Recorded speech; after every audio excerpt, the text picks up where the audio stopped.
everyone. I hope you are having a beautiful day. Welcome to episode 54 of Conversations with I Follow the Leader. I am just beyond excited because this is something in 54 episodes we have never done before. Want to shout out Rory Geller Muhammad, Senior Partnership Leader at I Follow the Leader, because this was her idea. And you will get to hear from her very soon, but wanted to shout her out because we are here today because of her and because of the amazing leaders at Conservation Trust for North Carolina were willing to share part of their journey and partnership with I Follow the Leader. So CTNC times IFL DEI partnership case study, again, something we've never done. However, both parties felt that it could help not only nonprofits, but organizations across the country with their DEI journey. One of the biggest things people ask me is like, how do we keep this going? How do we start this work? How do we have a successful DEI committee?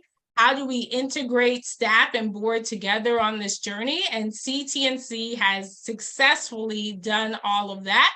And I say successfully, but it wasn't easy. And so we don't want to pretend this was this easy rainbows and butterflies process.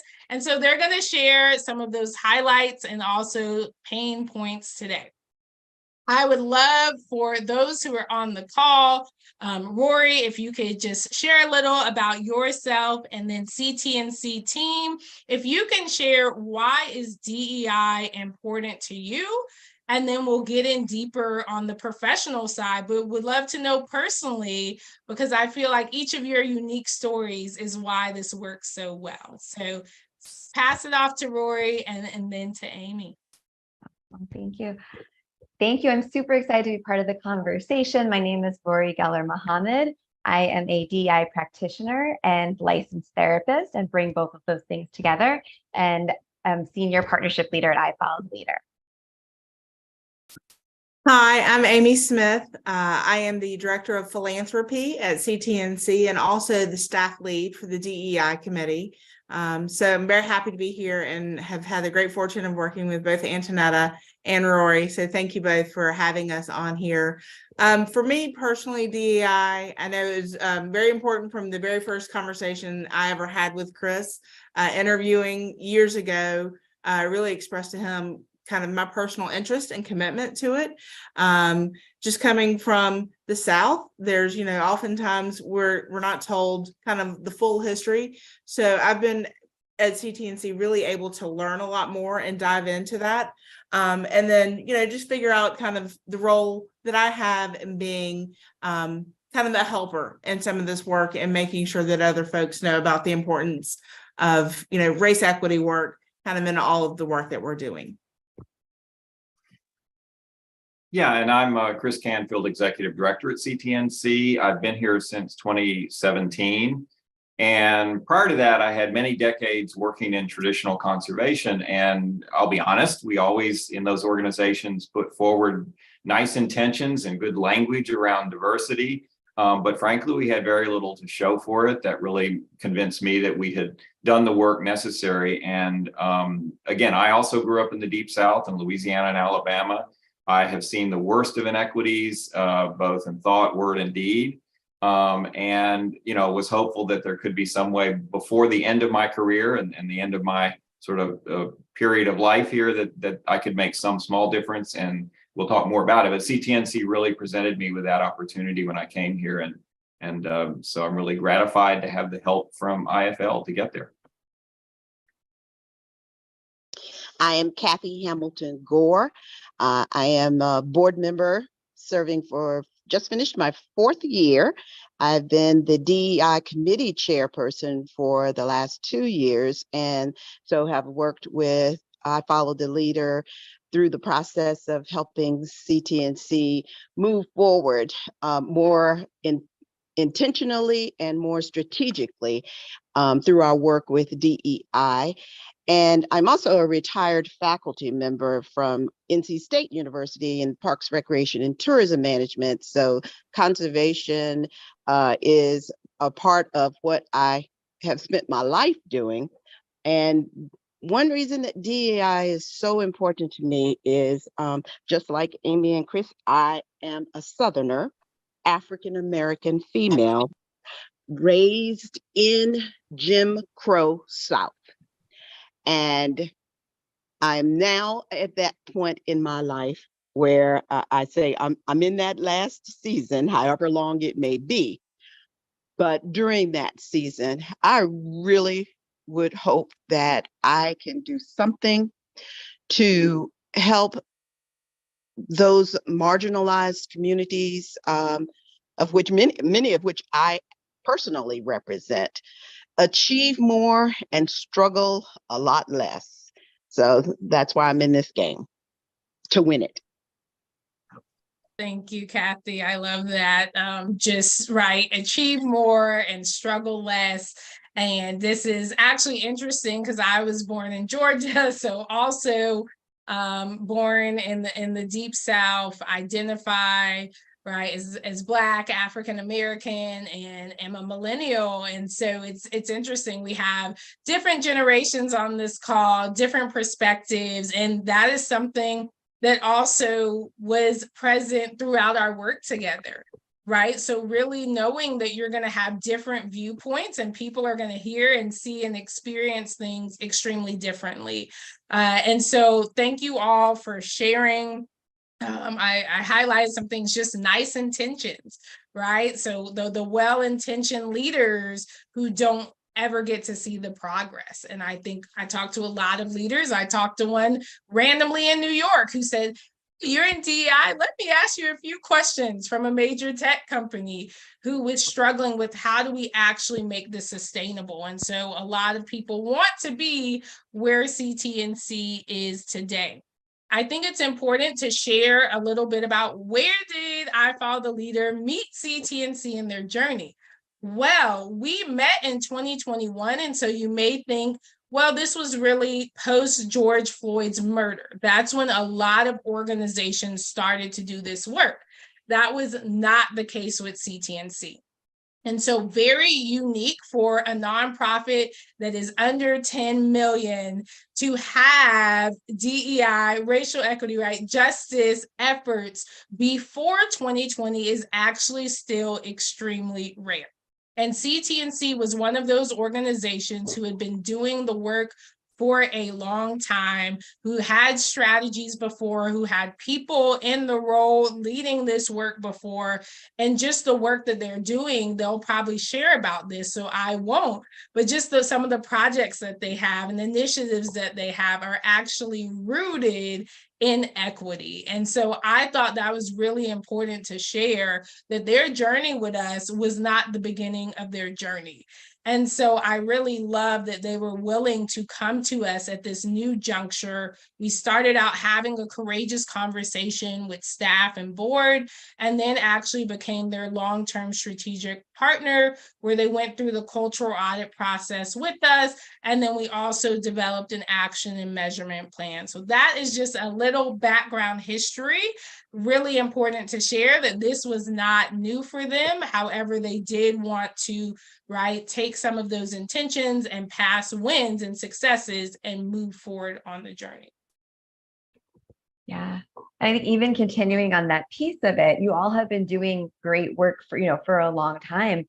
And you decided to commit at even a greater level, right? When you partnered with IFL, we would love to understand and kind of to help people sort of see, why was it important for CTNC at that point to make the decision to commit at a greater level?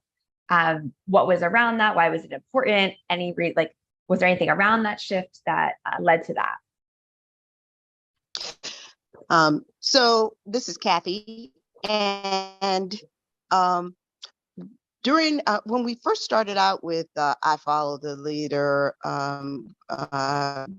Antonetta led a very courageous conversation for CTNC board members and staff members at a time when, again, this was not focused on George Floyd, but all that was happening, not just nationally, but statewide and locally, and therefore within CTNC that was around greater attention to DEI work and how we could, make things better.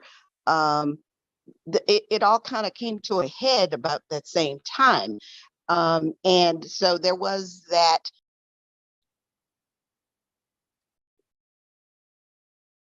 All right, so we lost Kathy for a second, so we will go back to her when she comes back in.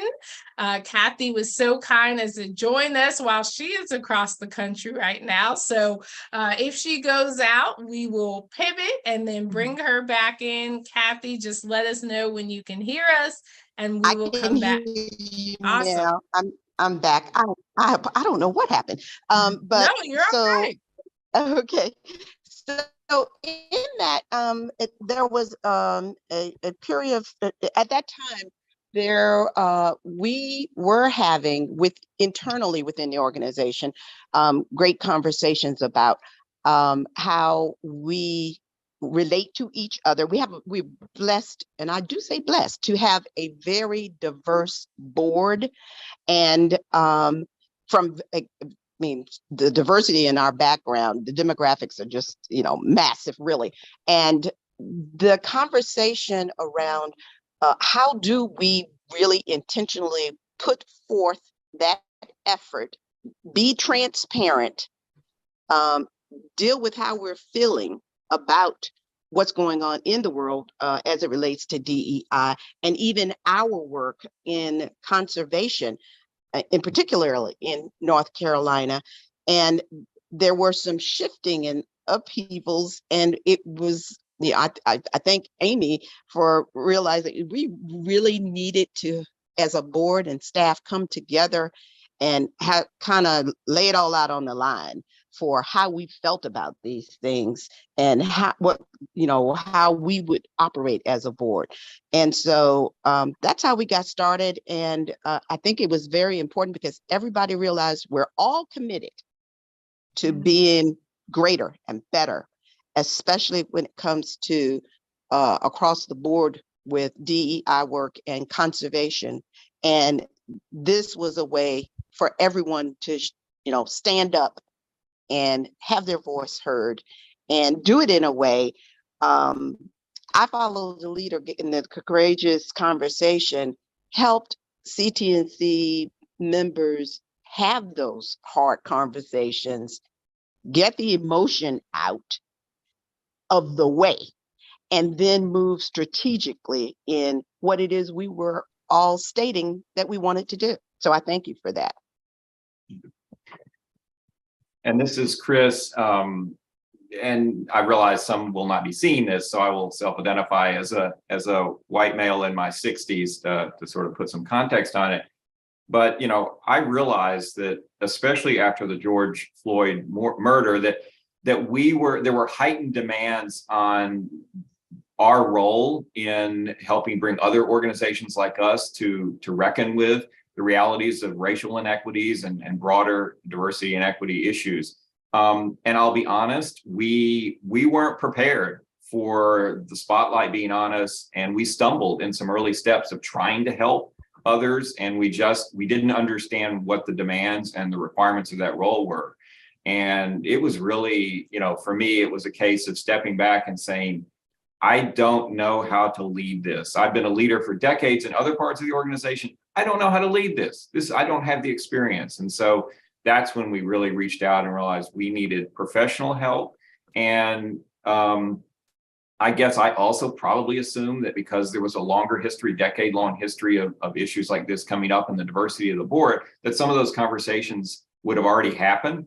And frankly, they hadn't happened. There was, and again, I think George Floyd and all that happened after that really heightened the sensitivities, and we hadn't dealt with those. So it was very important to get professional help guiding us as an organization to be a better leader, and then define where we shouldn't pretend to be a leader. We had to reckon with that. There were certain areas where, while we were ahead of the pack, we still couldn't claim to be a leader. So this is Amy, and again, for folks that are not watching this, I am a mid-40s white woman, again from the South, And I know Chris and Antonetta have both alluded to it, but in looking back on CTNC's history, like the work around DEI really began in the early 2000s. So, by the time Chris came to CTNC in 2016, there had been a lot of work done kind of on the edges of DEI. And then when Chris came in, the staff and the board really kind of committed themselves to a new strategic vision for conservation work in North Carolina, which focused on conservation, climate, and equity. And I think it was that first, being very full-throated about a commitment to equity that was really our first step. And then, as we learned more, what is it saying? You know better, you do better. So we continue to learn and grow, and we still learn and grow even today. So that has really been, I think, the big shift that happened within CTNC to really kind of kick this into high gear for us.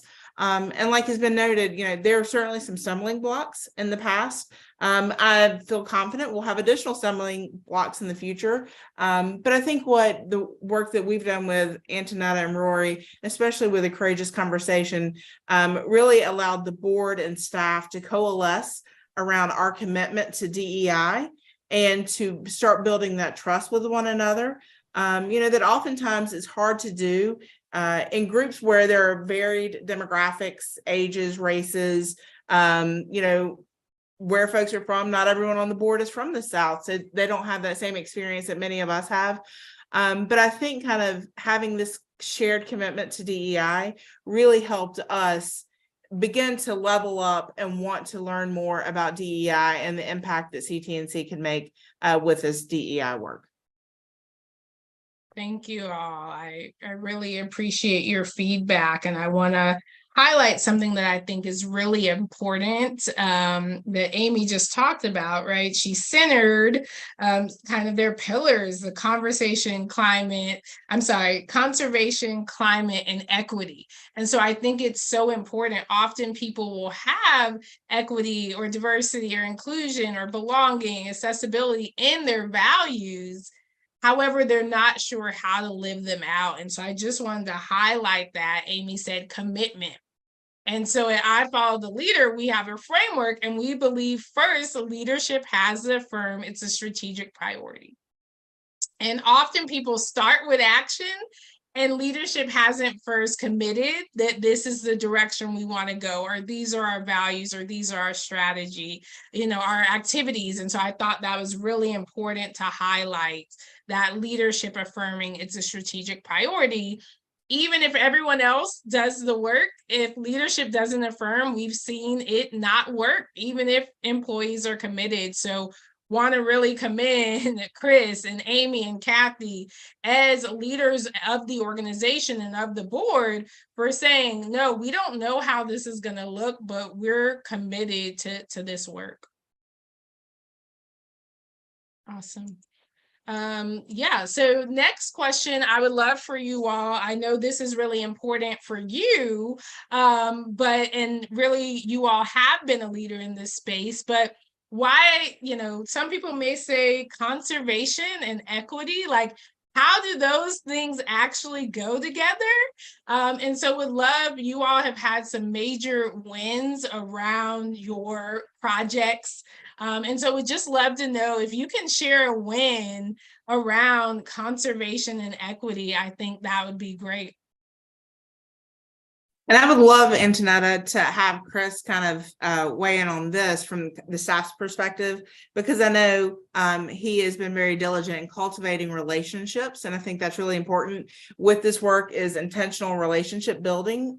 So I know he's been very intentional about that. And I think probably that has led us to one of the most significant victories kind of from a conservation and equity perspective that we have experienced to date. Thanks, Amy. And Antonetta, you just pointed it out. It's about mission and not just a sidebar program or a sidebar emphasis of certain parts of staff or board. This has to be central to what you're doing. And that's what I'm really most proud of, is that we've integrated this into our mission.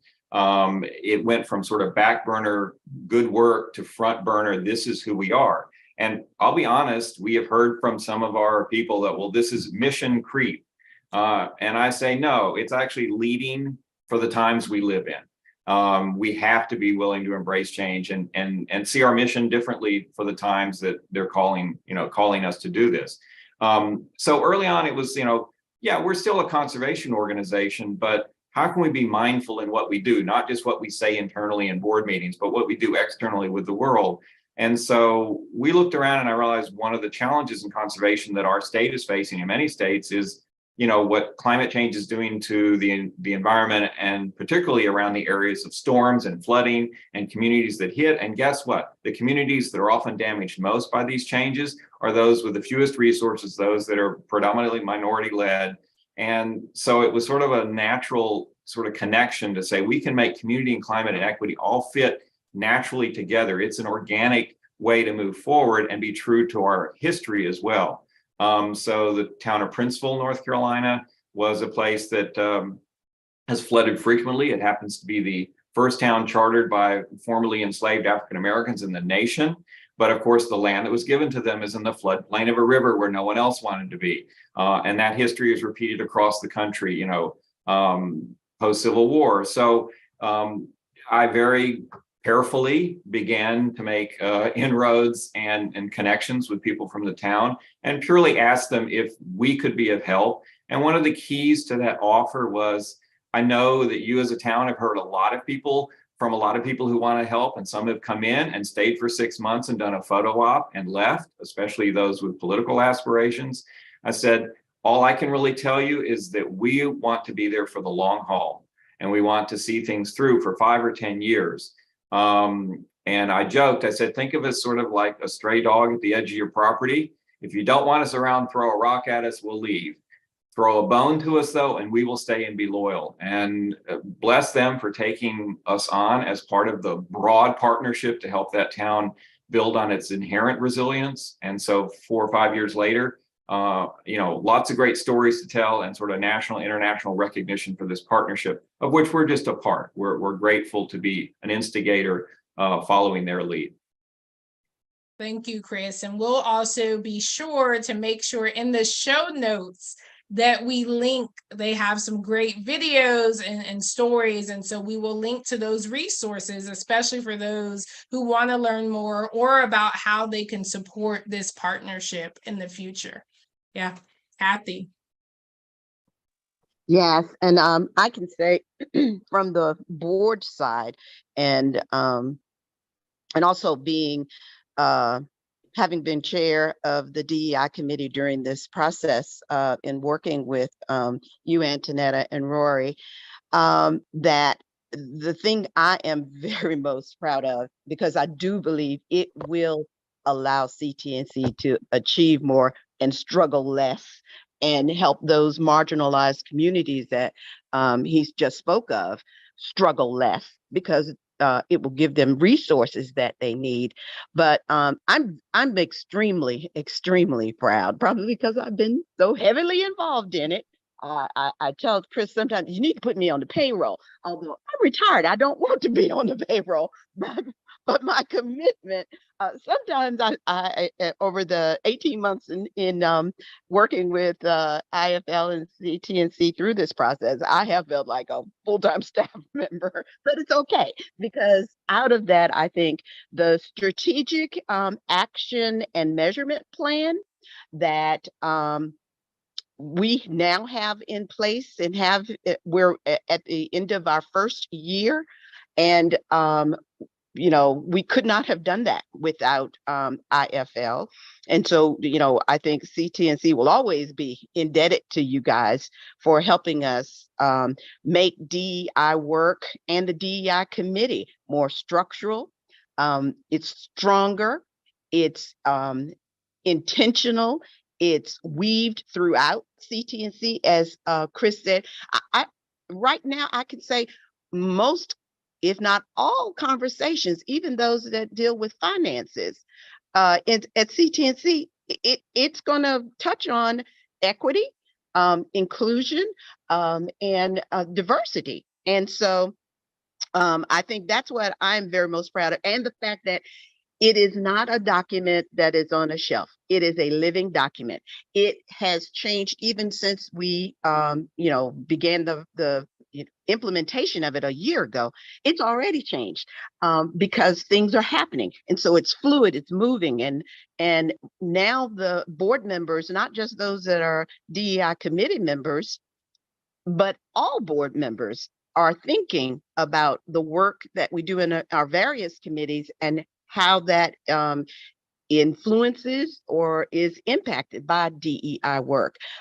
We have, as a part of that process, was to get to know each other personally, not just for CTNC work, so that we would grow personally, no matter what walk of life we're in or where we go. When we leave CTNC and our various roles, that we take that personal commitment, that long-term commitment for DEI engagement with us. And I can truly say that the work, and again, Amy has been just, as the DEI lead on the staff side, has been just phenomenal in her willingness, her commitment, her time commitment towards making sure that, and working with the DEI committee to make sure that all board members and our constituents are educated and trained, engaged in opportunities that relate to DEI. And honestly, I think we would have gotten there, but we would have struggled trying to get there, and for however long. This way, the work is done, and well, it's solidified. Let me say, the work is never going to be done. I believe as long as we live and breathe, it will always continue. But we have a structure now.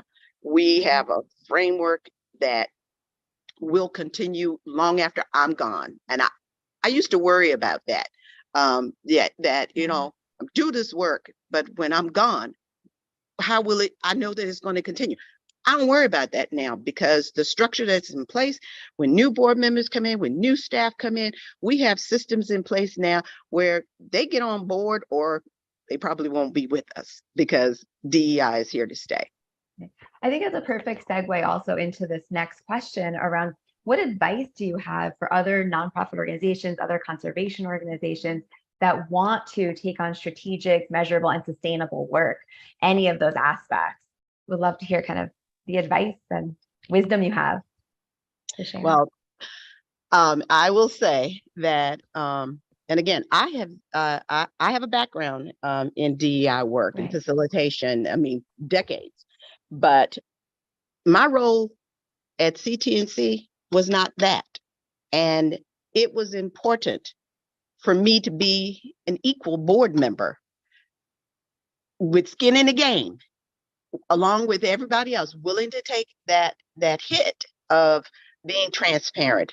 And I think that one of the things that we can say, because we've lived it and are still living it, is that organizations, if you are serious, if you are committed, you got to get some expert help with somebody who's a DEI expert. You got to get the outside help.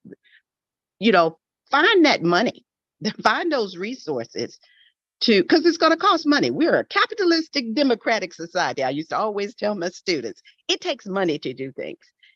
You got to commit those financial resources.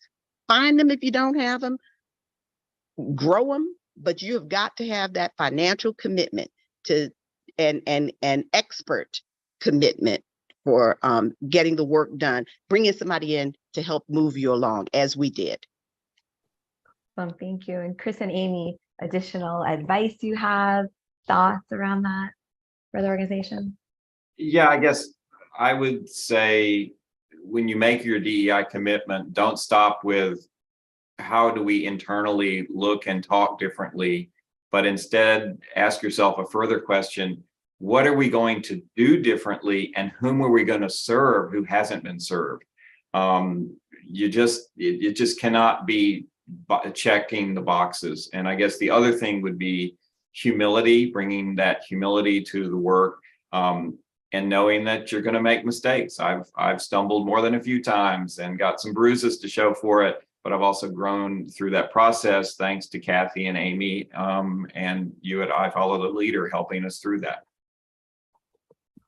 Yeah, and the only thing I'd add, Rory, is that, I think modeling those courageous conversations that, we had, and really enabling us to have those internally, both on board and staff, so that we are holding one another accountable and making sure that we're cultivating an organizational culture that supports that, I think is really, really important. And I think that's one of the primary reasons that our work in this, DEI and conservation has really flourished internally, is because we are, like Chris said, pushing each other.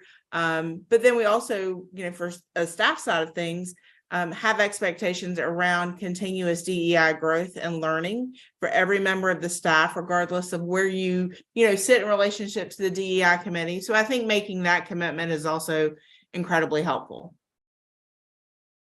Thank you all. And I know some people are saying, okay, this sounds right. You talked about some of the difficult thing, the resources and the time, but this sounds like it was easy. And it's important for me to be vulnerable and share, even in partnerships with organizations, because this work can be personal as much as you try to sit yourself back. That even in a lot of DEI partnerships, and I know a lot of organizations have come to us and said, we've worked with a lot of people, it hasn't worked. Well, even within a DEI partnership, you're going to have courageous conversations, right, as a consulting firm and as an organization or corporation, because many of these things are bringing up lived experiences, right, and inequities that actually are happening, right? For me, as a Black business owner, there are things that are happening, and there may be something that triggers. And do you have a partner that you can go to and talk to? And CTNC for us was that partner where when there was, potential conflict or potential difficult things, we were able to go to them. They were able to come to us throughout the partnership and say, hey, can you add this on to our action plan, because right, we want some of this unique history here, or can you have a conversation with the exiting staff member? And so because of their transparency throughout the process, their kindness, right, I talk about radical candor, which is developed by Kim Scott, and it's caring personally while challenging directly. And with CTNC, we were able to do that even through the most difficult, the most uncomfortable conversations. And I just want to show gratitude to them and also say it's going to be hard to partner on these topics when most people in the United States and globally have not talked about this in the workplace.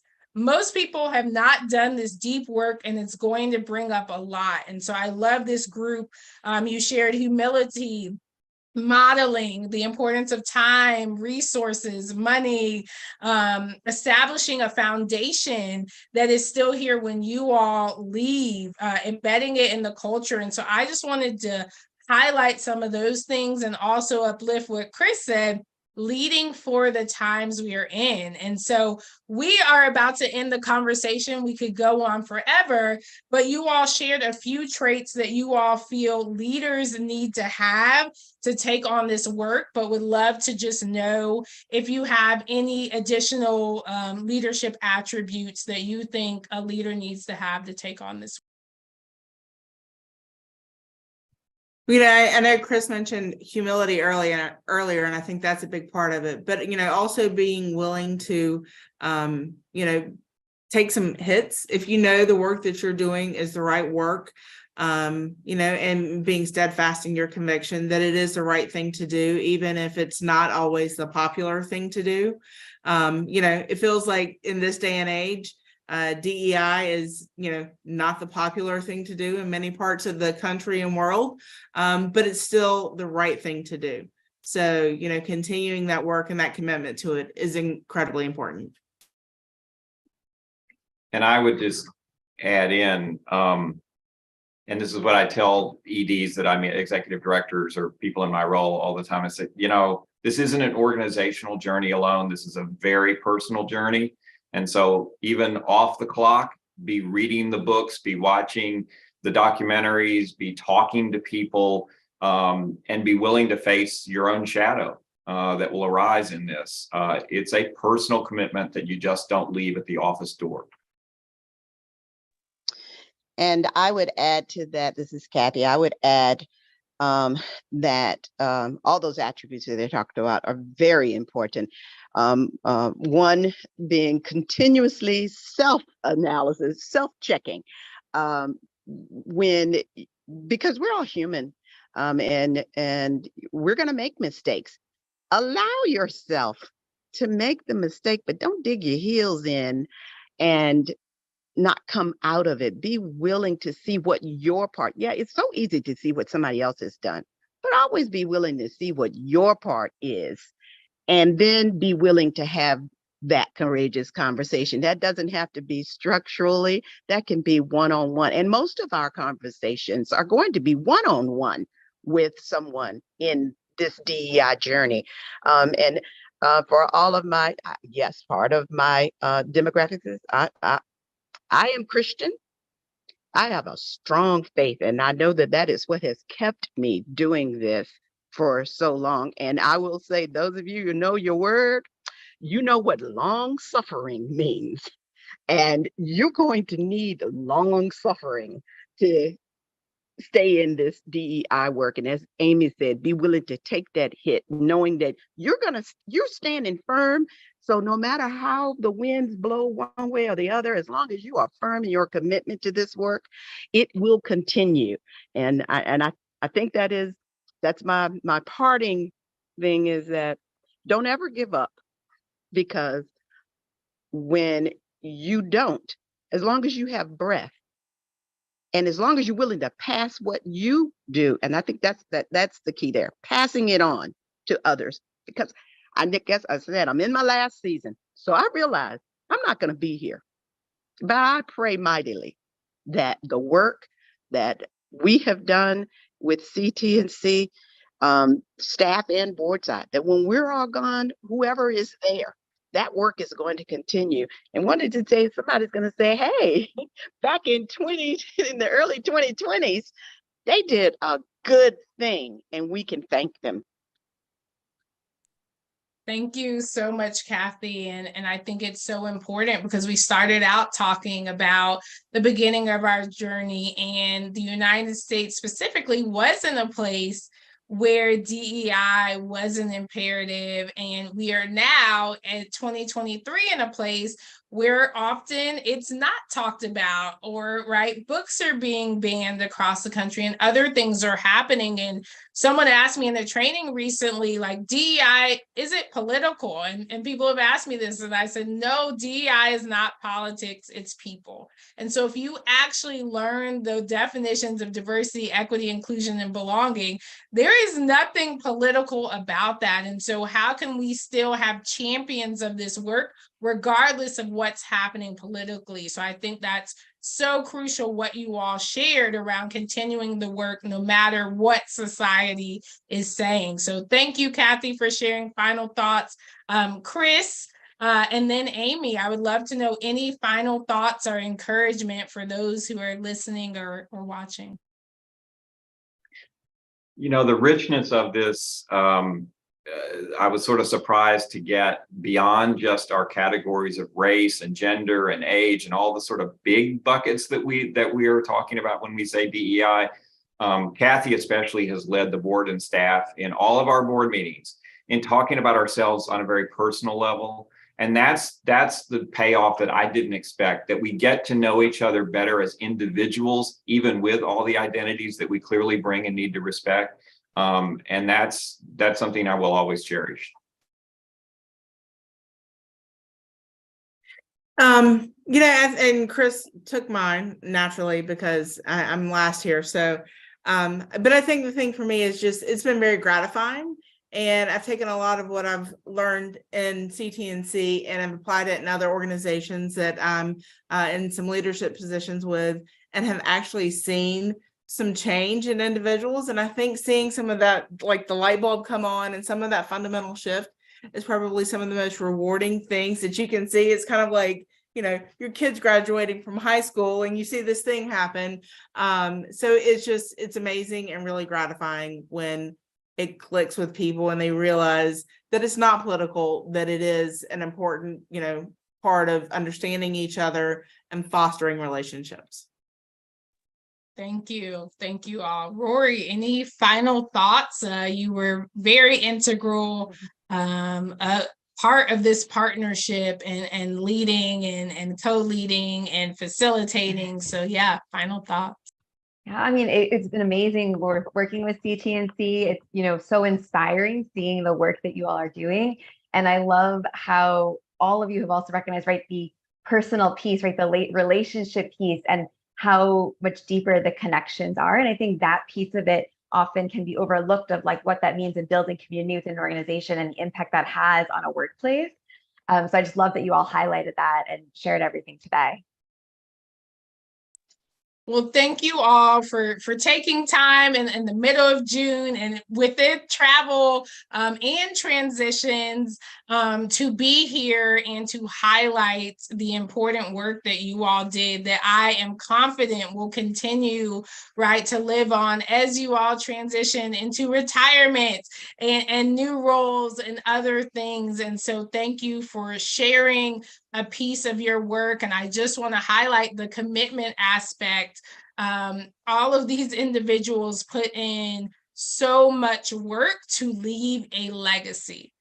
And just really proud to know each of you, to partner with each of you. And for those listening, watching, we are going to link you to each of these amazing leaders. These are leaders you want to watch, stay connected to, and also the amazing organization that they are all a part of, and the work they are doing in conservation and equity is really remarkable. So thank you all for listening to this very special episode. Any questions, comments you have, please share. We would love to hear them, and just keep doing the work. Really important to affirm leadership as a strategic priority, challenge past beliefs and assumptions, and acknowledge that it is an ongoing journey. Thank you all.